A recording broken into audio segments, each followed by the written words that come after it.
성경 누가복음 10장 25절에서 37절입니다. 어떤 율법 교사가 일어나 예수를 시험하여 이르되 선생님, 내가 무엇을 하여야 영생을 얻으리이까?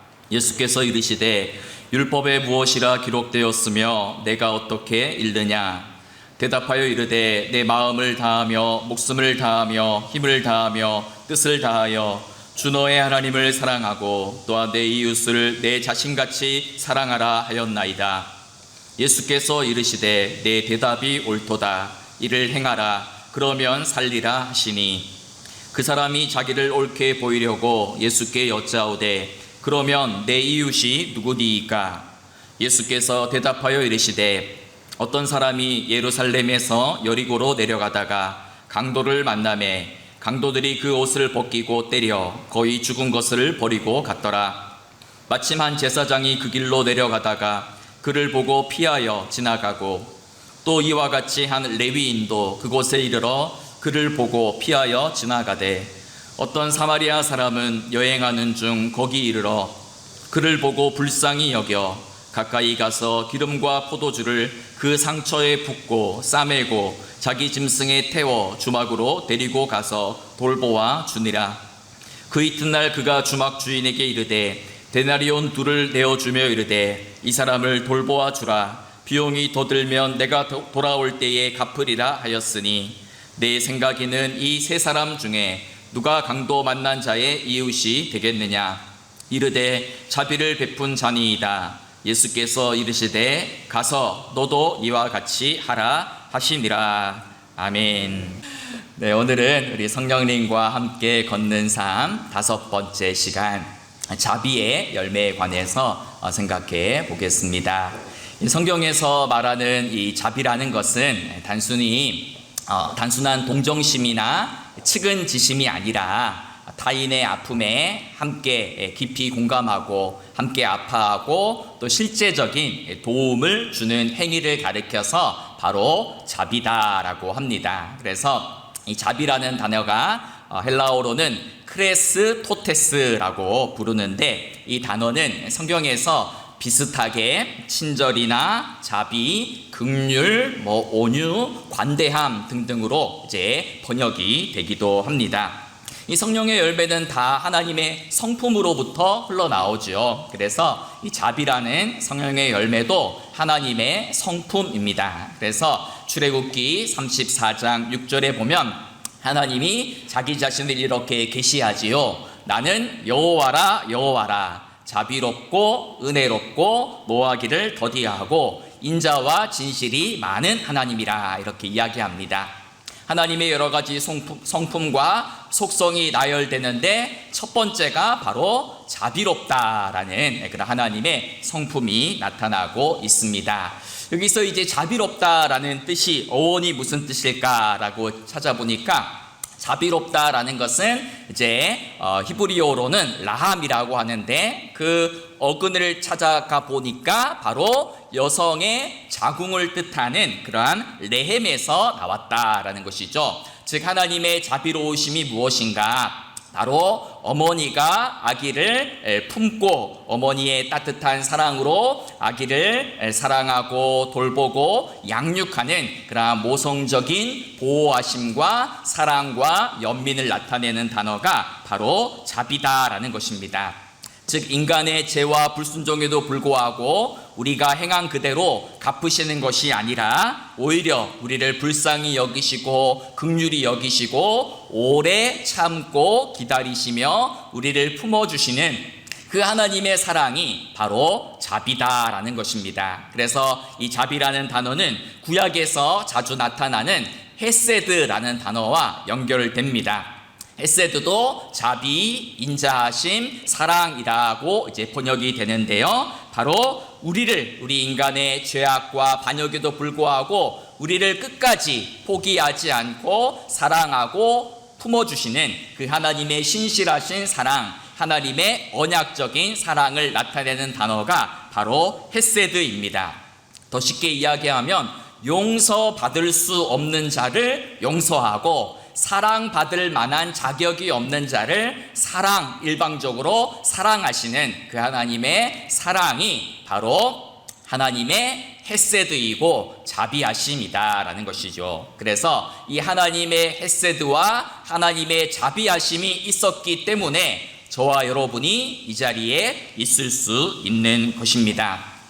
오늘 우리가 읽었던 이 본문을 보면 또 이런 이야기가 나오는데요. 하나님의 자비와 하나님의 헤세드를 경험한 사람은 어떻게 살아가야 되느냐, 그것을 예수님께서는 누가복음 6장 36절에서 이렇게 말씀해 주세요. 너희 아버지의 자비로우심과 같이 너희도 자비로운 자가 되라 라고 이야기를 하죠. 하나님의 자비를 경험한 사람, 하나님의 은혜와 헤세드와 사랑을 경험한 사람은 그 은혜에 합당한 삶을 살아가야 된다라는 것이죠. 다른 성령의 열매도 다 마찬가지입니다. 하나님은 사랑이시죠. 하나님은 사랑이기 때문에 우리 또한 서로를 사랑하고 이웃을 사랑하는 삶을 살아가야 됩니다. 하나님은 우리 기쁨의 근원입니다. 하나님은 우리 기쁨의 근원이기 때문에 우리도 하나님 안에서 기뻐하며 그 기쁨을 흘려보내는 삶을 살아가야 되는 것이죠.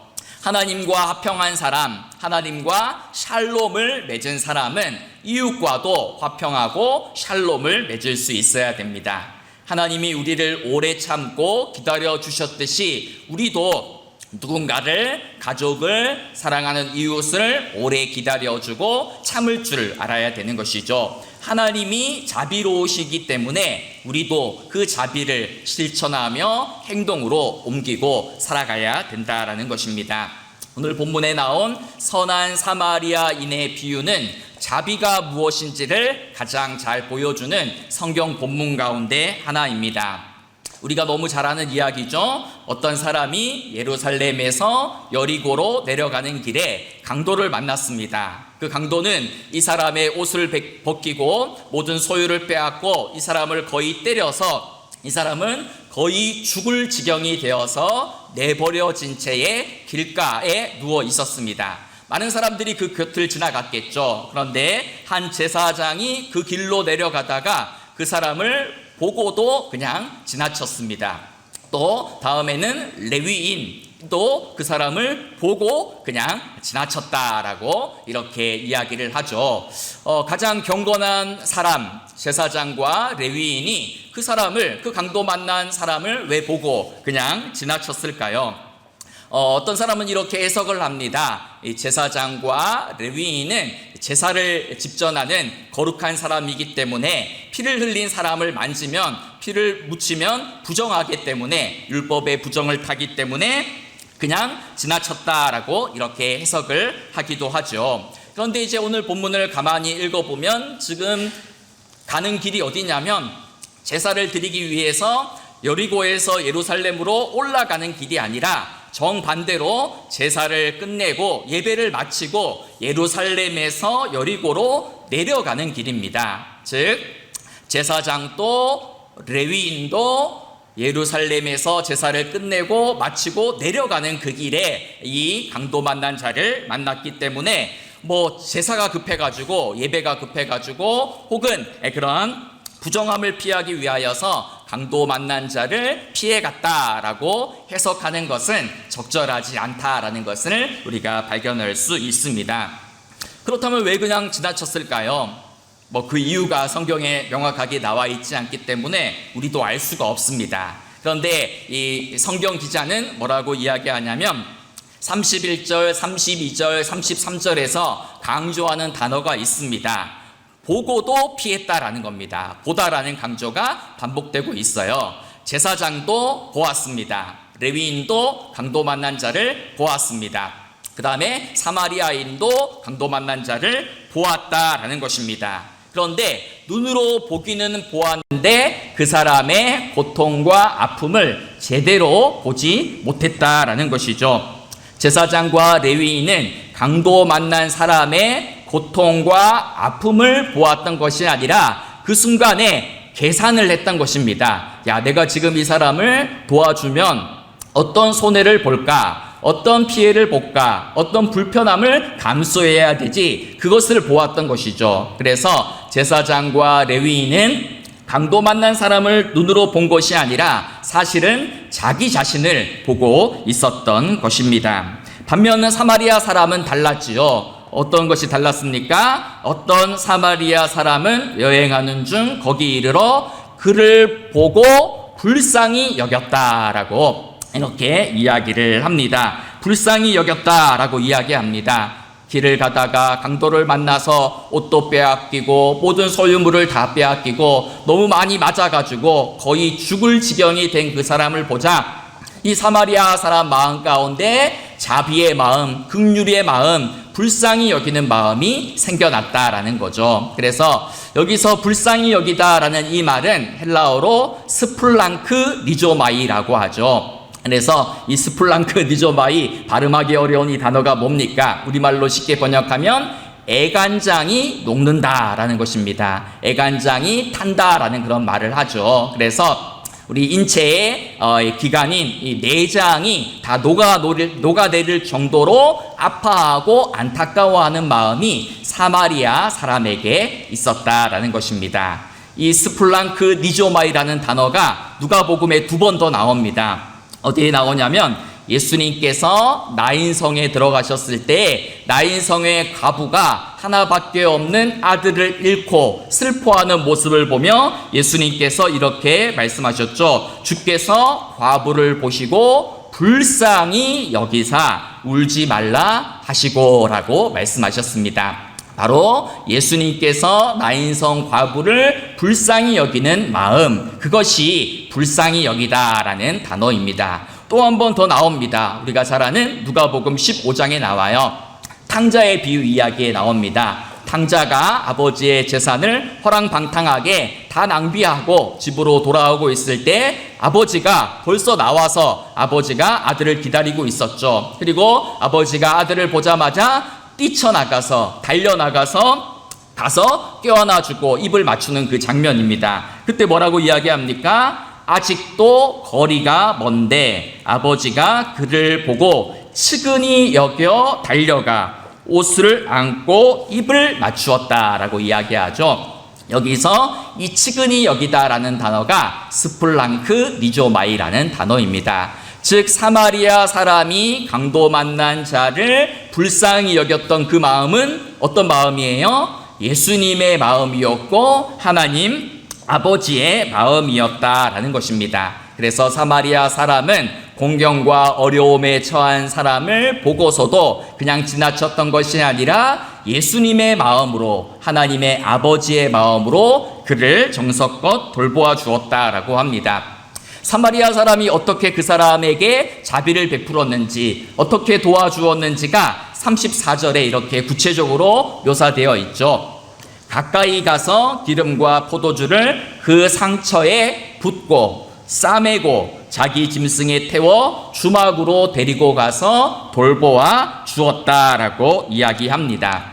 사마리아 사람에게는 강도 만난 자의 아픔이 눈에 보였습니다. 그래서 가던 길을 멈추고 가까이 다가가서 사랑을 베풀었던 것입니다. 사랑은 무엇입니까? 여러 가지로 정의할 수 있지만 사랑은 나의 삶의 속도를 늦추고 다른 사람을 보는 것으로부터 시작됩니다. 제사장과 레위인은 바빠서 어디론가 갔겠죠. 이 사람을 도와주면 시간이 낭비되고 물질이 소비되기 때문에 그냥 지나쳤던 것입니다. 하지만 이 사마리아 사람은 자기도 바빴겠죠. 바쁘니까 길을 가고 있죠. 그런데 자기 삶의 속도를 늦추고 타인의 아픔과 슬픔을 보고 가까이 갔다라는 것입니다. 가까이 가서 기름과 포도주를 붓고 누구 기름이에요? 이 사람의 기름이 사마리아 사람의 기름과 포도주를 붓고 가서 또 싸매어 주었다라고 합니다. 뭘로 싸매어 주어야 됩니까? 옛날에 반창고가 있었을까요? 반창고도 없죠. 또 이 강도 만난 사람은 강도가 당시에는 옷도 다 뺏어 갔나 봐요. 옷도 다 가져가서 그냥 알몸이에요. 그러면 누구 옷을 찢어야 됩니까? 이 사마리아 사람이 자기 멀쩡한 옷을 찢어가지고 이 사람의 상처에다가 그것을 싸매어 주었다라고 그렇게 이야기하는 겁니다. 싸매어 준 걸로 끝난 것도 아니고 자기 짐승 나귀에다가 태워가지고 주막으로 데리고 가서 정성껏 그 사람을 간호해 주었다라고 이렇게 이야기를 하죠. 그런데 이것으로만 끝난 것이 아니고 35절에 보니까 이렇게 이야기하죠. 그 이튿날 그가 주막 주인에게 데나리온 2를 내어주며 이르되 이 사람을 돌보아 주라. 비용이 더 들면 내가 돌아올 때에 갚으리라 하였으니 이렇게 이제 이야기를 하고 있습니다. 우리가 많이 들어서 알고 있죠. 한 데나리온은 한 사람이 아침부터 저녁까지 열심히 땀을 흘려서 얻을 수 있는 일당입니다. 그런데 지금 이 사마리아 사람은 강도 만난 자를 도와주면서 이틀치의 일당을 주면서 혹시라도 이 사람을 잘 돌보아주고 혹시라도 비용이 더 들면 내가 나중에 와서 갚겠습니다 라고 말을 하고 있죠. 이런 말 속에는 어떤 의미가 담겨 있습니까? 이 사마리아 사람도 지금 바쁘다는 거예요. 어디로 가야 된다라는 거예요. 그렇기 때문에 지금 이 사람을 내가 돌볼 수도 있는데 나는 지금 할 일이 있기 때문에 가야 되니까 대신 당신이 돌보아주면 내가 비용을 더 지급하겠다라고 이렇게 이야기하는 것입니다. 굉장히 아름다운 그러한 자비의 모습을 보여주고 있습니다. 여러분 그냥 뭐 성경에 나와 있는 이야기인가 보다 이렇게 생각하지 말고 우리의 삶에 이렇게 한번 생각을 해보세요. 지금 사마리아 사람은 많은 위험을 감수하고 있습니다. 지금 이 강도 만난 자가 쓰러져 있으면 근처에 강도떼가 숨어 있을 수도 있잖아요. 아니면 이 사람을 일부러 미끼 삼아가지고 가짜로 이렇게 죽어 있는 척 하다가 도와주면 또 강도가 와서 이 사람을 또 다른 지나가는 사람을 공격할 수도 있지 않습니까? 많은 위험을 감수하고 있습니다. 또한 무엇을 감수합니까? 시간적인 손해와 물질적인 손해를 감수하고 있습니다. 생판 모르는 사람을 돕기란 쉽지 않죠. 또한 우리가 잘 아는 것처럼 당시 유대인과 사마리아 사람은 서로 인사조차 하지 않는, 상종조차 하지 않는 그런 관계였습니다. 그럼에도 사마리아 사람은 강도 만난 자의 신분이나 나이나 그의 계급이나 인종을 묻지 않고 각종 위험과 손해와 불편을 감수하면서 이 사람을 도왔습니다. 여러분 그렇다면 이렇게 선한 사마리아 사람이 강도 만난 사람을 도와주고 얻는 유익이 무엇이겠습니까? 아무것도 없어요. 요즘처럼 이렇게 선을 행하면 인터뷰에 나와가지고 TV에 방송을 타는 것도 아니죠. 즉 사마리아 사람은 어떤 보상을 바라고 어떤 대가를 바라고 이러한 행위를 한 것이 아니라 하나님의 사랑, 예수 그리스도의 사랑과 자비의 마음이 그 사람의 마음속에 가득 차 있었기 때문에 고통을 당하는 사람을 그냥 지나치지 못했다라는 것이죠. 그래서 예수님께서 이 비유의 이야기를 들려주면서 이렇게 율법교사에게 묻죠. 잘난 척하는 율법교사에게 묻습니다. 야, 이 세 사람 중에 누가 강도 만난 자의 이웃이 되겠느냐? 그 사람이 또 정답을 이야기하죠. 예, 당연히 자비를 베푼 사람이죠 라고 대답하니까 예수님께서 뭐라고 말씀하셨어요? 가서 너도 이와 같이 하라 라고 말씀하신 것이 바로 오늘 본문입니다. 여러분 오늘 본문 속에서 우리는 자비가 무엇인지 긍휼이 무엇인지를 다시 생각해 볼 수 있습니다. 자비라는 것은 단순히 동정하는 마음이나 측은히 여기는 마음이 아니고 구체적이고 실제적인 사랑과 도움을 베푸는 행위가 바로 자비다라는 것을 알 수가 있습니다. 즉 자비라는 것은, 긍휼이라는 것은, 누군가를 불쌍히 여기는 마음이라는 것은 감정의 상태가 아니라 구체적인 행동으로 드러나고 나타나야 한다라는 것입니다. 그래서 어떤 사람들은 다른 사람들이 힘들어하는 사람 보면 잘 아파하기도 합니다. 눈물도 잘 흘려요. 또 불쌍한 사람들을 보면 마음이 이렇게 저려오는 사람들도 많이 있습니다. 그런데 그러한 눈물과 아픔과 슬픔이 구체적인 행동으로 이어지지 않는다면 그 사람의 긍휼과 자비는 그냥 감정의 일시적인 상태일 뿐이다 라고 이렇게 말을 할 수가 있죠. 여러분, 인도 캘커타에서 이제 평생토록 가난한 사람들을 돌보았던 마더 테레사 잘 아시죠? 마더 테레사가 그렇게 봉사를 행하고 있으니까 영국의 BBC 기자가 찾아와서 이렇게 인터뷰를 하면서 이런 질문을 던졌습니다. 수녀님, 도대체 사랑이라는 것이 무엇입니까? 좀 사랑을 알기 쉽게 한마디로 정의해 주십시오라고 이제 물었습니다. 그러자 마더 테레사가 이렇게 답했다고 합니다. 유명한 사랑에 관한 정의인데요. 사랑은 보고 느끼고 책임지는 것입니다 라고 말했다고 하죠. 제가 봉사하는 이곳 캘커타 사랑의 집에는 하루에도 수백 명의 사람들이 이곳에 와서 견학을 하기도 하고 어떻게 사랑을 베푸는지, 어떻게 가난한 사람들을 도와주는지 체험을 하고 돌아가는 사람들이 하루에 수백 명이 있습니다. 그래서 그들은 이곳저곳을 돌아보면서 가난한 사람, 도움이 필요한 사람들을 보고 아파하기도 하고 눈물을 흘리기도 합니다. 그런데 많은 사람들이 방문해서 울기도 하고 느끼기도 잘 하는데 아무도 책임지려고 하는 사람은 없습니다. 사랑은 보고 느끼고 책임지는 것입니다 라고 이렇게 이야기를 했다는 것이죠. 여러분, 사실 모든 사람의 마음에는 하나님이 우리를 다 지으셨기 때문에 이제 아무리 약한 사람이라 할지라도 이제 측은지심이라는 것이 있어요. 측은지심이 있죠. 그래서 남을 불쌍히 여기고 측은하게 여기고 동정하는 그런 마음이 우리 안에 어느 정도는 있습니다. 그런데 성경이 말하는 그러한 자비라는 것은, 긍휼이라는 것은 그런 측은지심이 아니고 그것을 뛰어넘는 상대에게 실제적인 도움을 주는, 상대를 실제적으로 도와주는 그 행위까지도 포함한 말이 바로 자비라는 말입니다.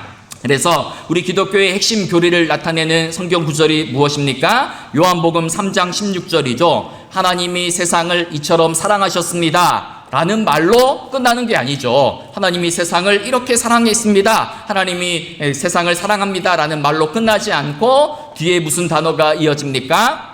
독생자를 주셨다라는 단어가 붙어집니다. 즉 하나님은 말로만 우리를 사랑하신 것이 아니고, 예수님은 우리를 말로만 하늘에서 우리를 불쌍한 우리 죄인들을 바라보면서 하늘에서만 눈물을 뚝뚝 흘리신 것이 아니라 하늘의 영광스러운 자리를 비우시고 이 땅에 똑같은 우리 사람의 모습으로 오셔서 십자가에서 자신의 모든 물과 피를 쏟으시기까지 자신의 전부를 내어주시며까지 우리를 사랑하셨다라는 것이 우리 기독교의 핵심 교리입니다. 하나님이 그렇게, 예수님이 그렇게 우리를 사랑하셨기 때문에 우리도 그러한 마음으로, 행동으로 이웃을 사랑하고 품어주고 긍휼을 베풀어야 된다라는 것이죠. 여러분은 이런 선한 사마리아 비유 이야기를 들으면 무엇을 떠올립니까? 우리가 성경에 이제 성경 이야기를 읽을 때 자꾸 자기 자신을 대입해서 읽어야 되죠. 그래서 나는 지금 제사장으로 살고 있진 않은가? 나는 지금 레위인으로 살고 있진 않은가? 그래, 나도 이제 선한 사마리아인이 되어서 선한 사마리아인처럼 살아야겠다라고 이제 성경을 읽습니다.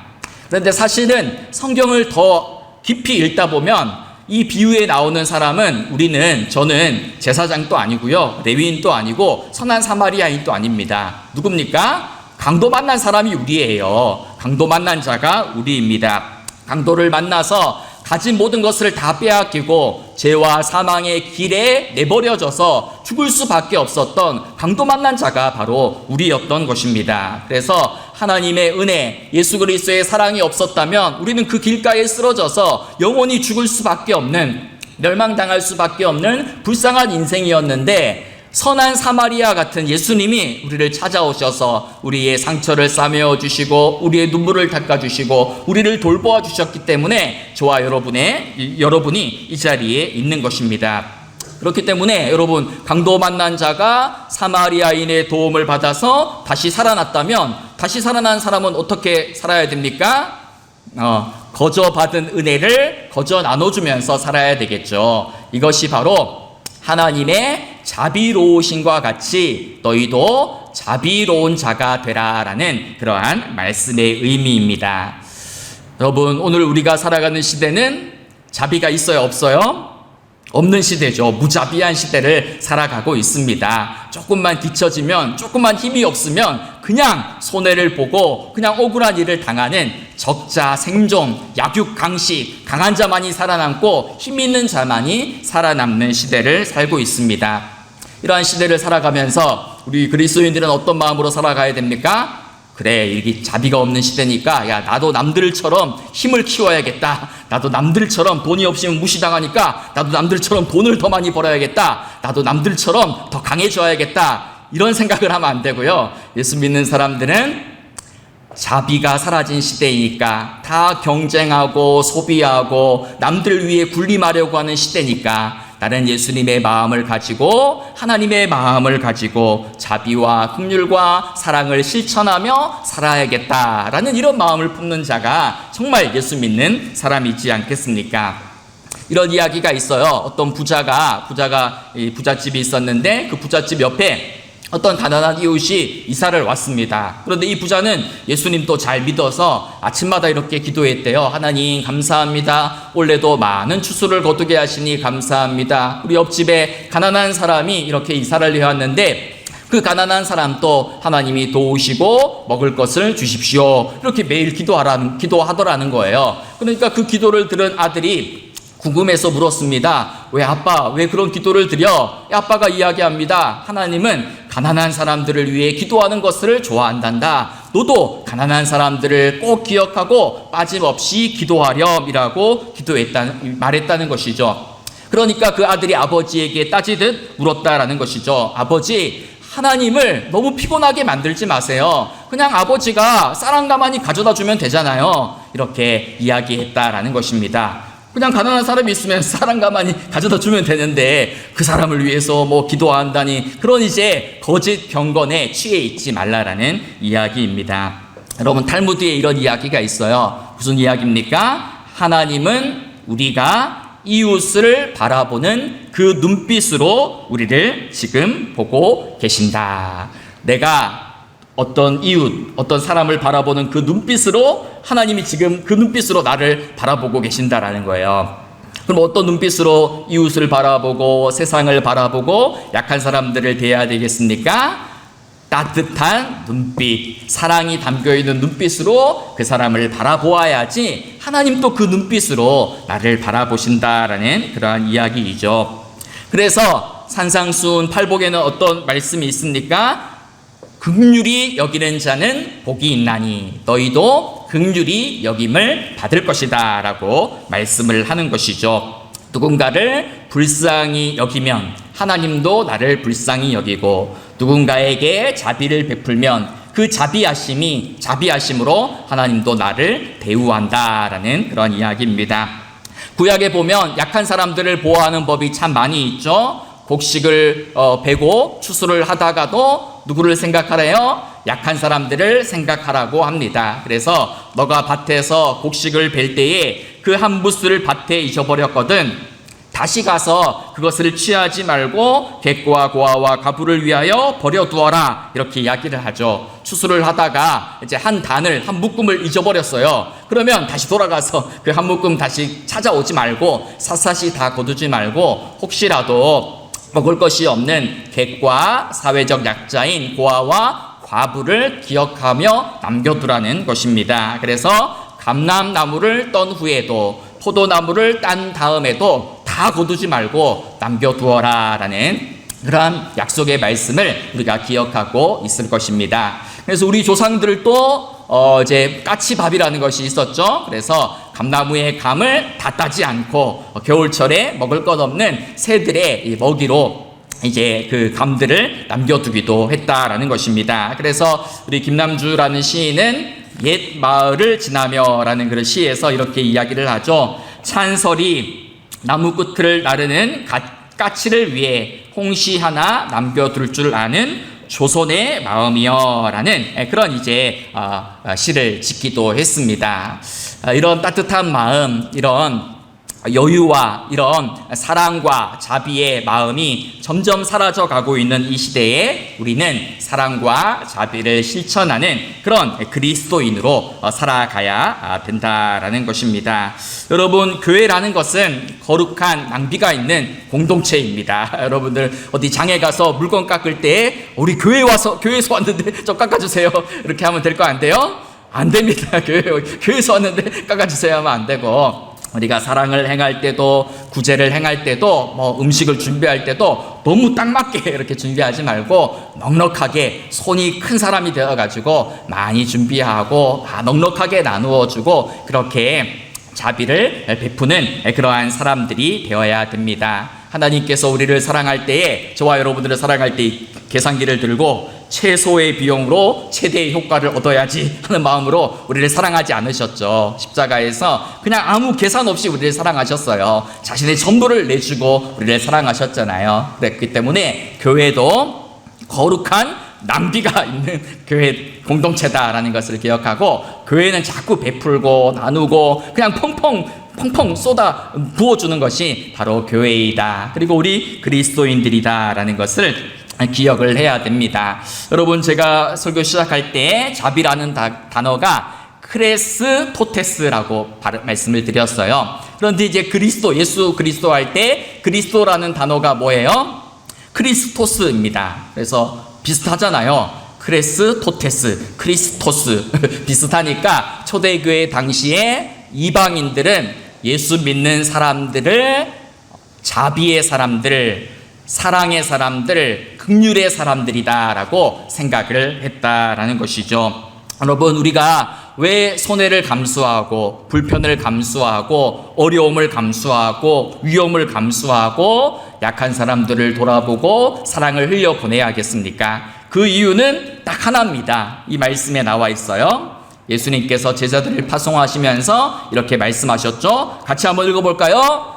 너희가 거저 받았으니 거저 주라. 아멘. 네. 우리가 거저 받았잖아요. 그러니까 거저 나누어 주라. 이것이 바로 자비와 사랑과 긍휼을 실천하는 행위입니다. 여러분, 오늘 말씀을 기억하면서, 사실 우리가 잘 눈을 뜨고 안 봐서 그렇지, 내가 너무 바빠서 내 갈 길만 가느라 주변을 보지 않아서 그렇지, 우리 주변에도 강도 만나서 피를 흘리며 죽어가고 있는 사람들이 엄청 많아요. 눈을 뜨면 우리 주변에 엄청 많습니다. 그 사람들을 볼 줄을 알고 가까이 다가가서 실제적인 도움과 구제를 행하는 것이 바로 자비를 실천하는 것이다. 그것이 바로 하나님의 자비로우심과 같이 너희도 자비로운 자가 되라라는 그 말씀임을 기억하면서, 저와 여러분 우리 모두가 자비로운 자로 사랑과 긍휼과 사랑을 베풀며 실제적인 도움을 행하며 살아가는 우리 모두가 되기를 간절히 소망하며 축복합니다.